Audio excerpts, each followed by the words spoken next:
the global south, if you would ask them, would have similar opinion as today's Commerce Secretary. But in India, we've already extended to all the least developed countries quota-free, tariff-free trading policy. So any country, let's say from Africa or anywhere else, the Pacific Islands or countries which are aspirational low-income countries, can export to India without any of these restrictions. So where it is possible, we are opening up. But at the same time, we need to look at how India has become demanufactured almost, because if you go through the MFN route, you end up opening up for the efficient ones in the market. And that may not be your country. Manufacturing abilities of communities have all gone for a toss, not just in India, but I suppose in many countries as well. How do you get your manufacturing back? If only you have to constantly liberate your market and say tariff reduction. Discussion-worthy points. Yeah. And so it's interesting because there are some of us who are worried that one of the reasons Ambassador Tai's policies may be dangerous is not so much even what it means for the U.S., but that it may exclude the possibility of the global south, of developing countries, ever getting access to American markets. I guess this all has to be weighed, but absolutely, it's very striking to hear you in your position and India's position to be saying what you're saying. Because our attempt to talk to the WTO, talk in WTO, yes, have all faced with just no movement. Mm-hmm.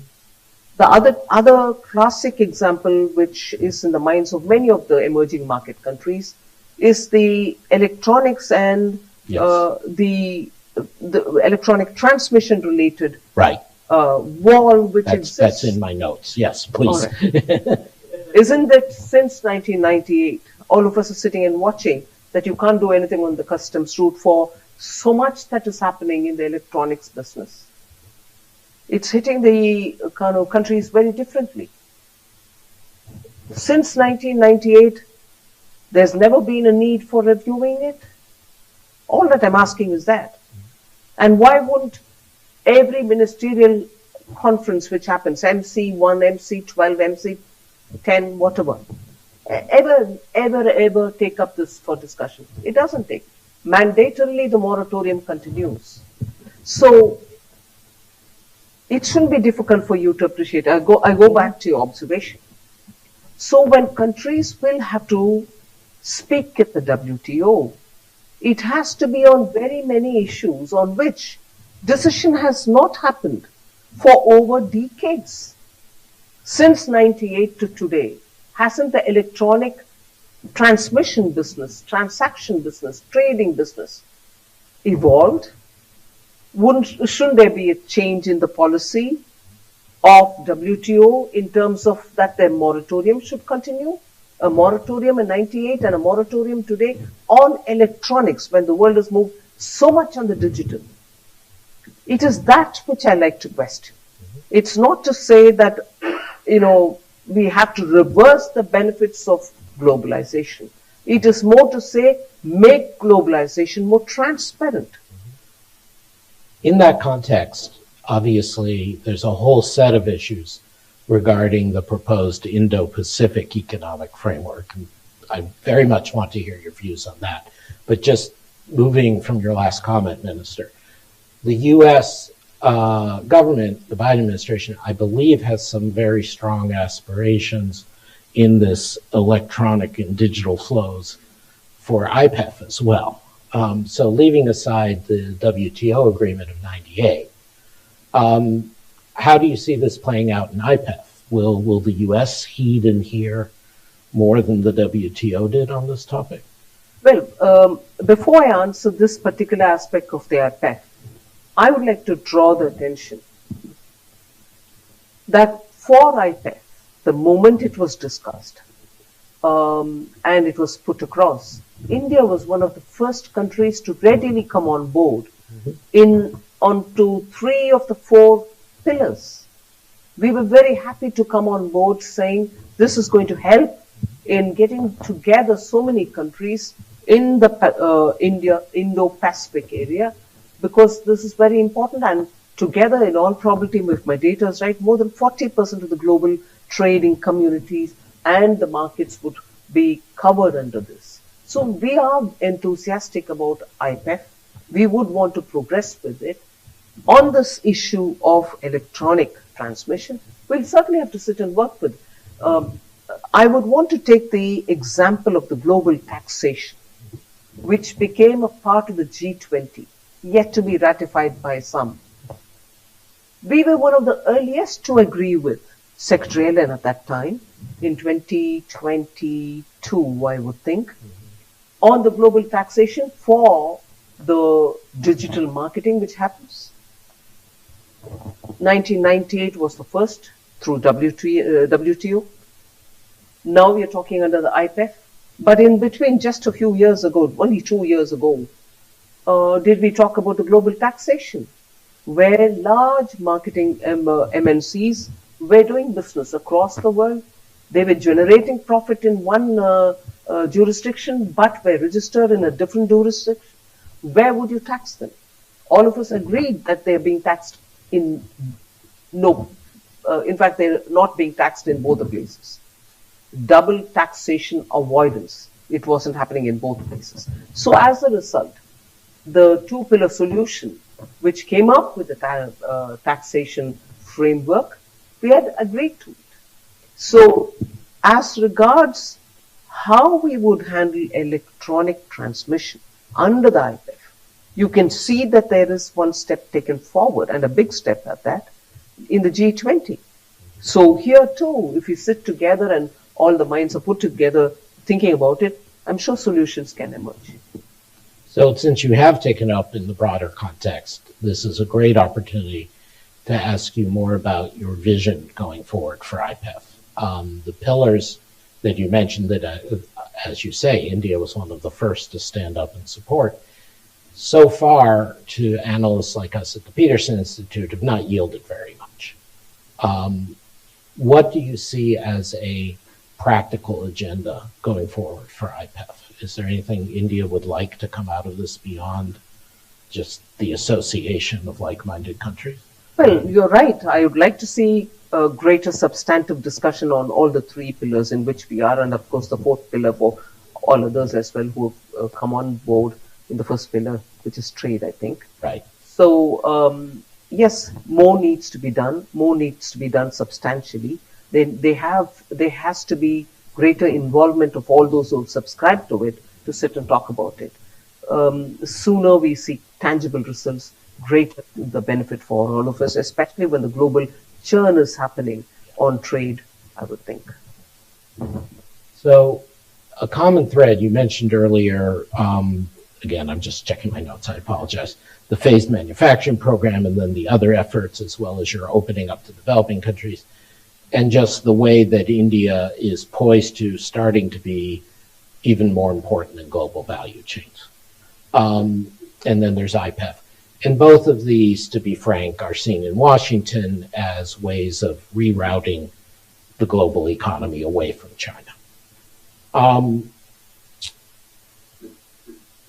I guess the question is that going to be enough to sustain the shift in global value chains, to sustain the IPEF? Is the mutual interest in reducing the power of China enough to keep these economic arrangements going, or is there something else there? That is not just going to be sufficient. You need more into it, because however much we would think that supply chains will have to be moved out of China, it may not be the case. China and others could be the possible realistic solution.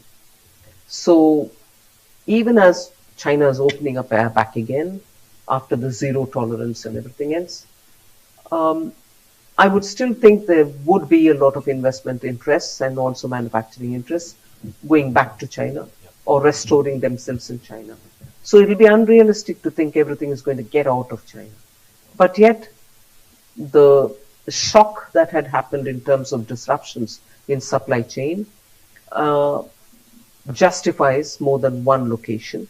And countries like India would be the best in terms of the skill sets that our Indians, particularly the youth, have. Because today, between 15 to 29 years of age, they constitute nearly 27% of our Indian population.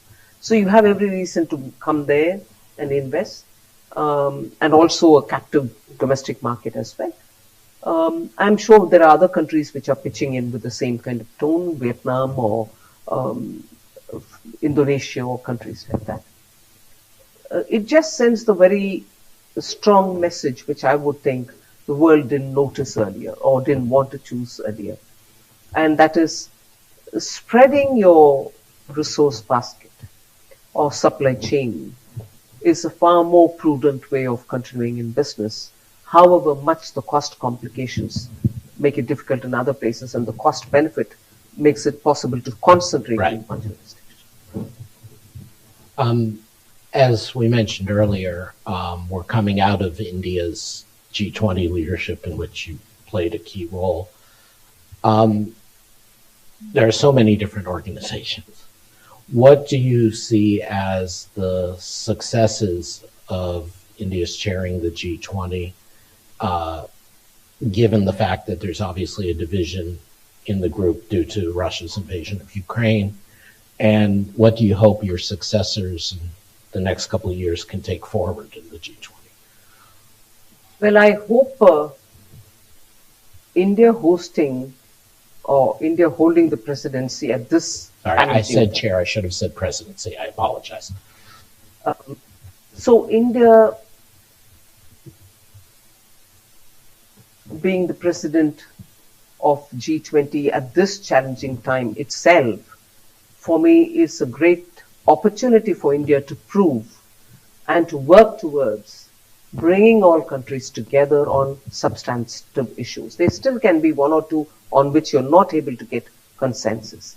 But there are pressing issues of the world which a forum like G20 will have to address. And I would think it is time that the members of G20 sit up and take these issues on board.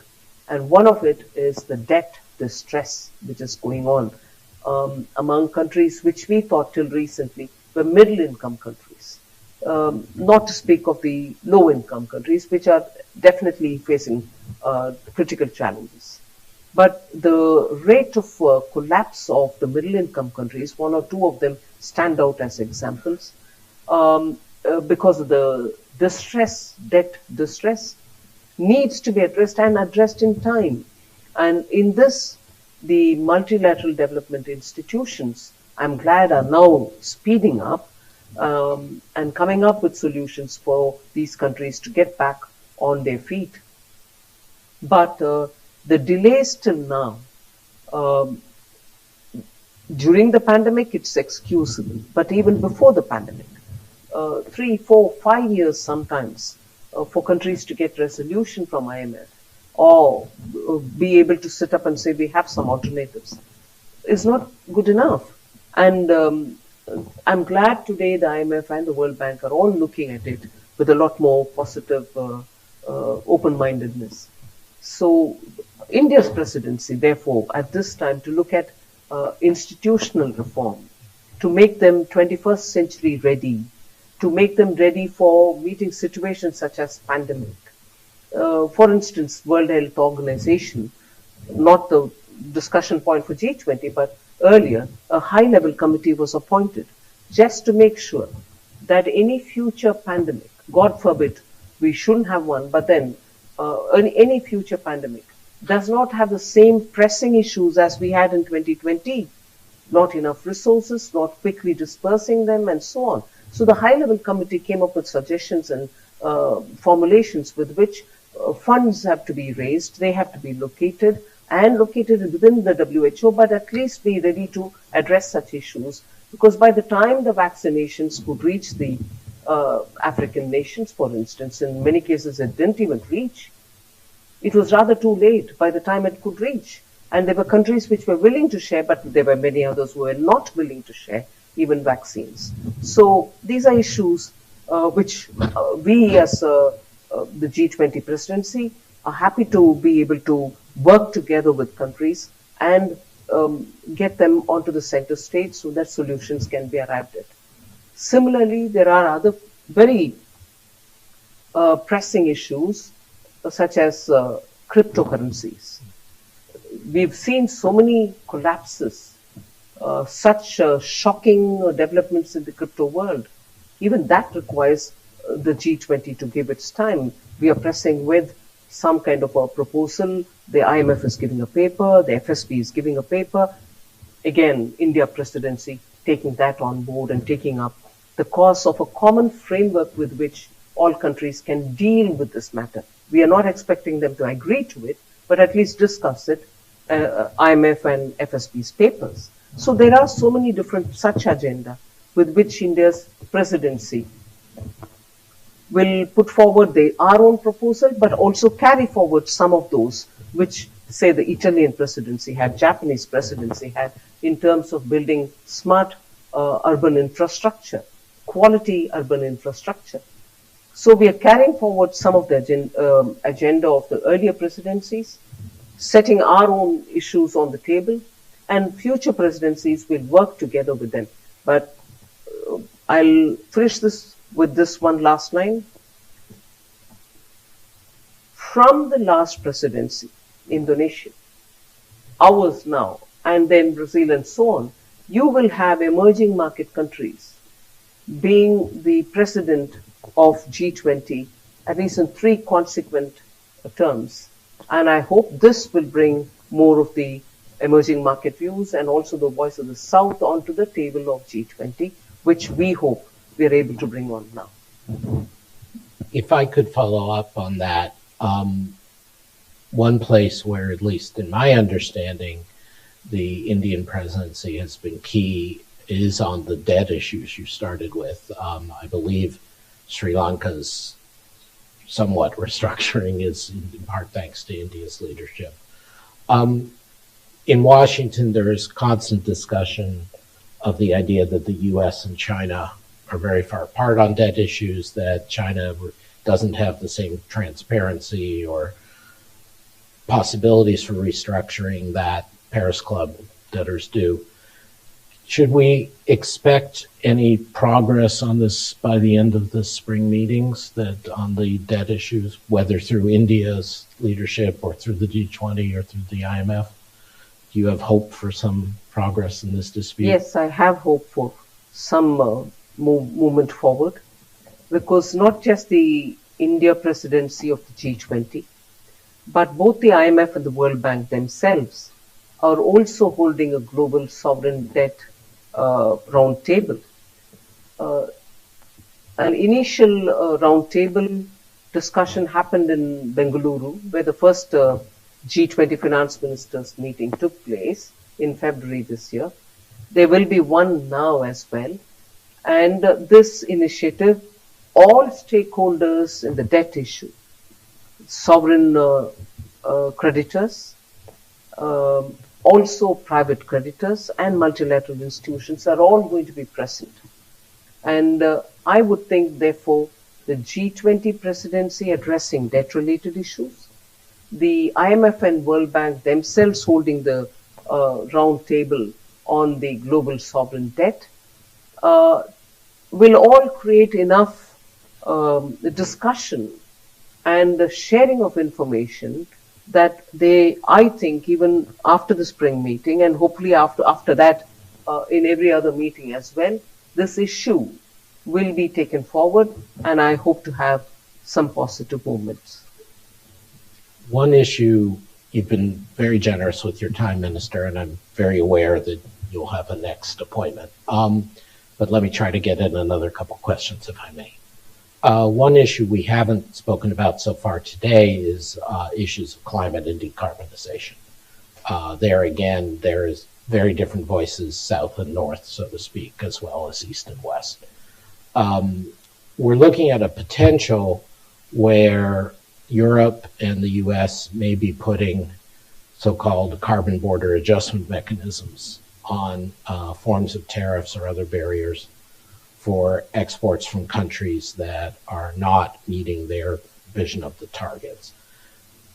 I think Brazil, for example, is much more in the crosshairs of this immediately than, say, India, but it's obviously something that affects emerging markets greatly. What do you want US and Europe to hear, if not heed, to use your phrase again, from the South in this regard? Or is this fair game that they can do this?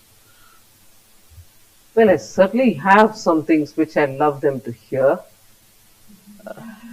Please. We'll try to amplify it. Because India has come up with very ambitious, nationally determined goals. So the commitments which we have given in COP21 earlier and COP26 subsequently are all working together with those parameters which, let's say, everybody agreed in the UN FCCC. And so all of us will walk the path the way we have nationally determined commitments that has been given. And I'm happy to say that India somehow fulfilled its COP21 commitments given in Paris, largely out of its own funds. So funding is there, but not available. Committed, but not actually dispersed yet. So the 100 billion that we've been talking about has not happened at all. So that could be something which many countries would want to speak, and I'll put that on my list. However, there are these real-time worries as to what is the per capita emission that we're talking about, which actually is hurting all of us.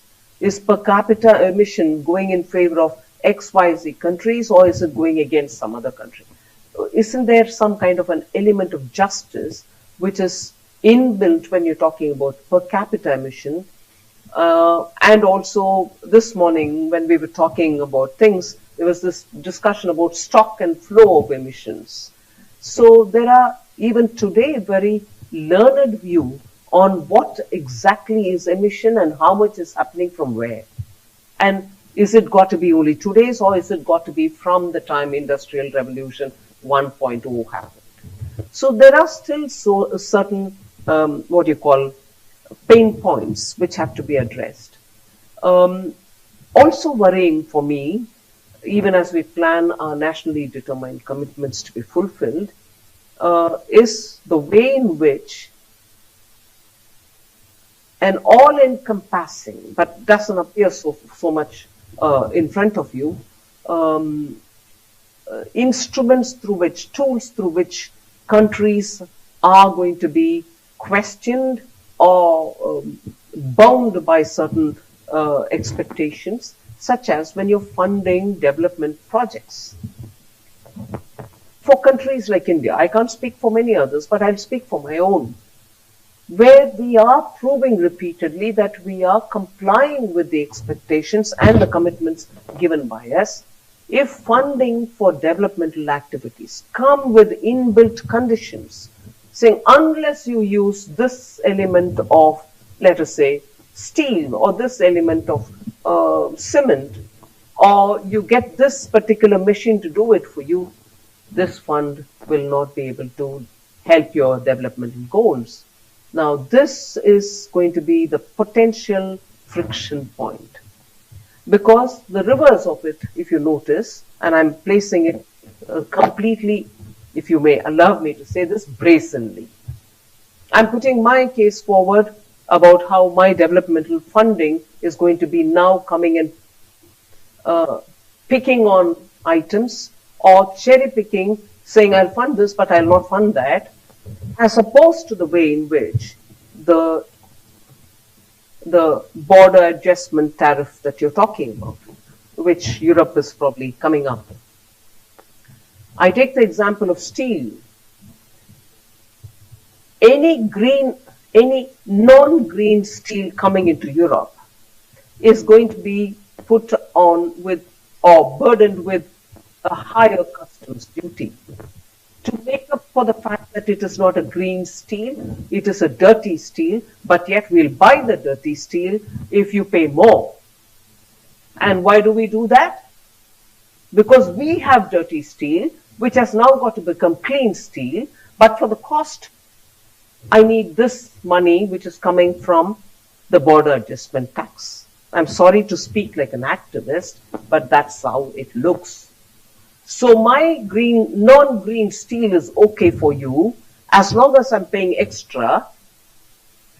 That extra is not coming for me to convert my dirty steel into green steel, good steel, whereas I'm being given the comfort of you may export to me, I'll buy your dirty steel provided you pay me more. And what will I do with that money?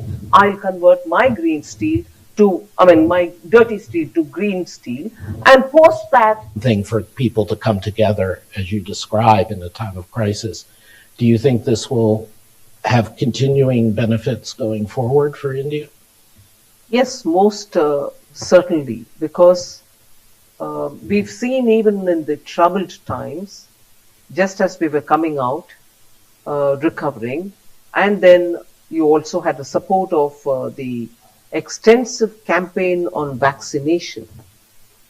Both India-made vaccine and also India-produced vaccine, getting door delivered, attending to those with comorbidities, and also making sure that the frontline workers were given the assistance when they had to be given priority. So with all this, you could see that the support of the government was there at every step. So even as the challenge was still on, you saw the people showing that kind of a capacity to ensure that the economic activity was happening first for their families and then contributing to the economy, larger economy itself. So if it could happen, even when the vaccinations were still ongoing, now that the process is complete, booster shots have been given, and we are better readied for meeting another, God forbid, contingency, such similar contingency. I don't see the spirit with which recovery had happened waning out. On the contrary, I would see that Indians have seen that exports going up, finding newer markets where recession has hit some markets which are traditionally our markets during, in some sectors, for instance, textiles, apparels, used to go to a certain market, let's say Europe, no longer a very prosperous market because of the foreboding of a recession. But our textile industry are finding newer markets and so on. So even during the pandemic, just as we were coming out of it, our agricultural products found markets outside. So the spirit with which you're saying this as an opportunity sustains even today, even as the global recession is being very clearly documentized, if I can use it. Yes. So the Indian opportunity that is before every businessman, every trader, every exporter, every manufacturer is there for everyone to seize the opportunity. And that spirit prevails. And that's why I think this growth is sustainable.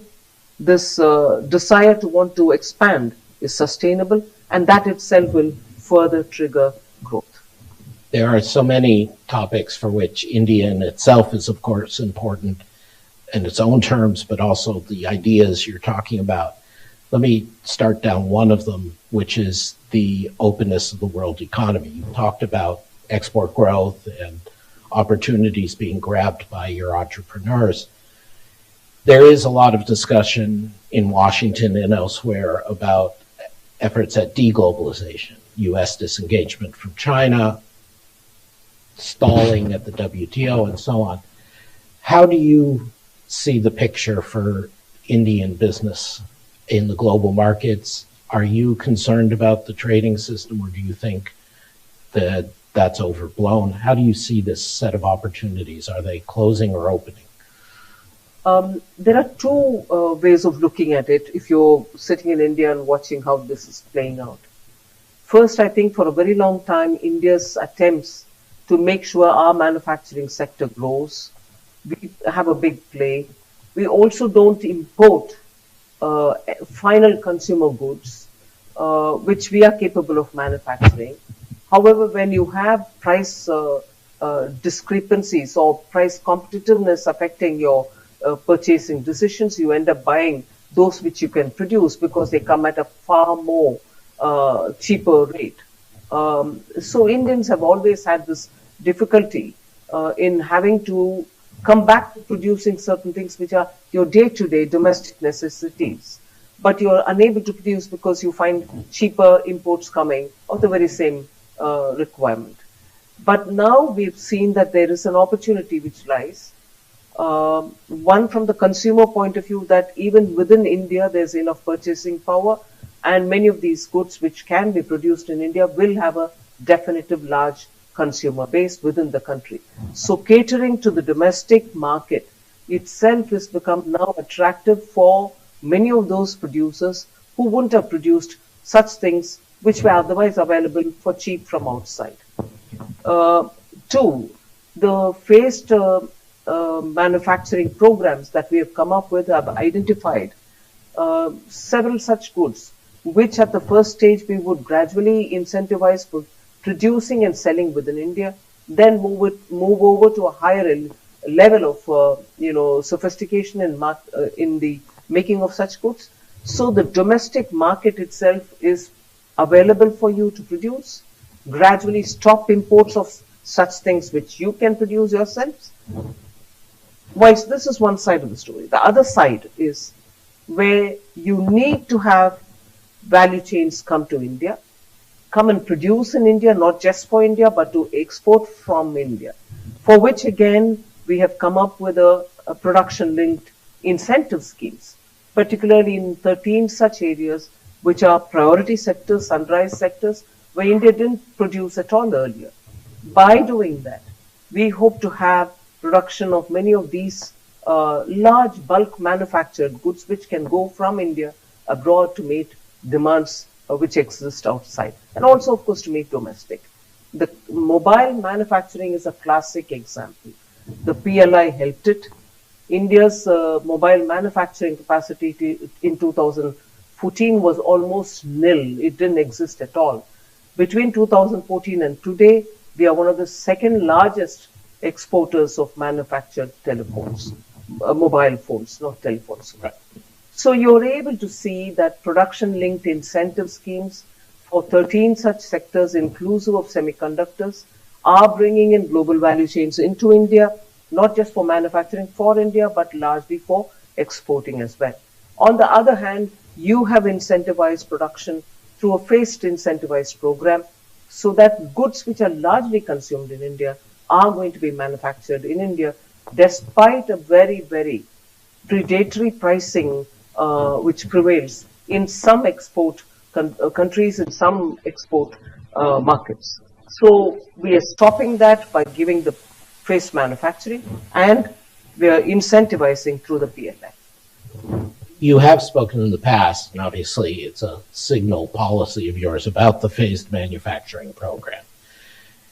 Do you see any tension between India pursuing that program and the potential for backlash of others pursuing similar programs, or is it that this is a leveling of the playing field, or is it just India's big and should act like a big player? I mean, how does this play out if Brazil and Russia and US all go to rules of domestic content?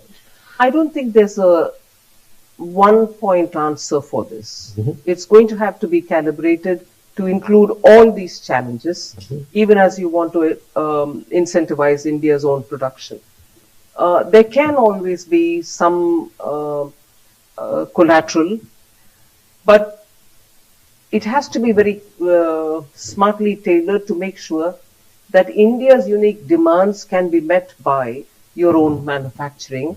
But at the same time, you need to get your raw materials and intermediaries, which otherwise you do not have. So it's not as if you're going to be so blindfolded to see that you'll just take a decision and it will have no impact whatsoever outside. It can't be so. It will have impact. We'll have to assess each for itself and take a call. But however, I don't think India is alone in doing this, No, particularly after, let's say, the global view of China, after, let's say, the pandemic, after also this changing perspective of what indeed is globalization, how far globalization, to what extent globalization. So when all these questions are happening and being discussed all over the world, India cannot be in isolation. So if that's going to, the discussions elsewhere are going to have some impact, so will we have in India as well. So it indicates to a dynamic position globally on globalization itself, and also looking at how just tariff is not going to be one way of controlling or preserving your capacities in manufacturing. So it is a strand, I suppose, in a larger debate of how the global trade will have to happen. Thank you.